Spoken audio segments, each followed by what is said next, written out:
Don't bite off more than you can chew to supersize your business. Are you freaking kidding me?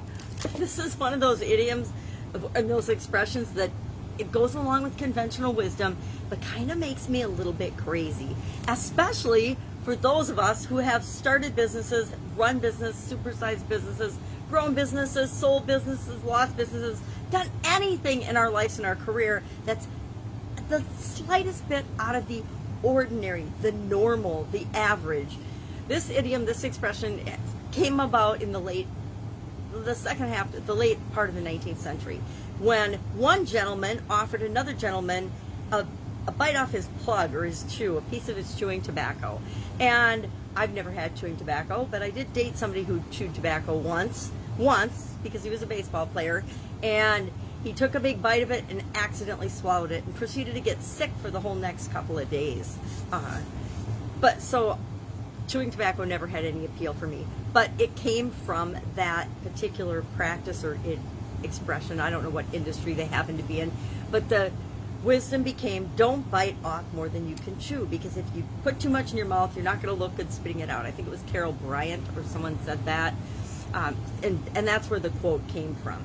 And it's been used to mean, don't take on too much, don't do more than you can handle, don't get involved with something that you might not know how to do. Well, I don't know about you, but I don't think anybody was born knowing how to do anything except maybe cry, natural bodily functions, and that's about it.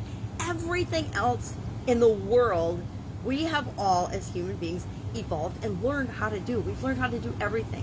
So this expression, to me, is absolutely ridiculous if we ever want to accomplish anything, if we ever want to grow, if we ever want to expand, if we ever want to supersize our business. There is no way we can do it without biting off what other people would consider too much.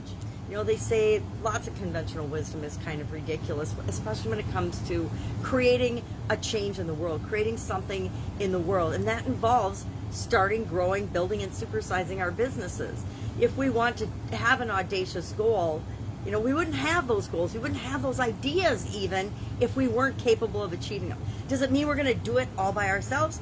Absolutely not. Great things take usually a great amount of resources, more than any one human being can capably do by themselves. So we need to have the idea that is always biting off more than we can chew. Anybody that starts a business, other people would say, oh, you're biting off more than you can chew, it's going to fail, you can never do it.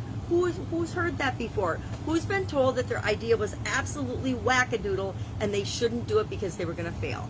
Just about any person that's ever done anything, set any goal, or achieved anything that other people hadn't done before.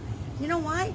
Because the vast majority of people in conventional wisdom won't ever start their own business. Why? Because all the statistics and all the wisdom is out there that says 95% of businesses fail. Therefore, you shouldn't even start.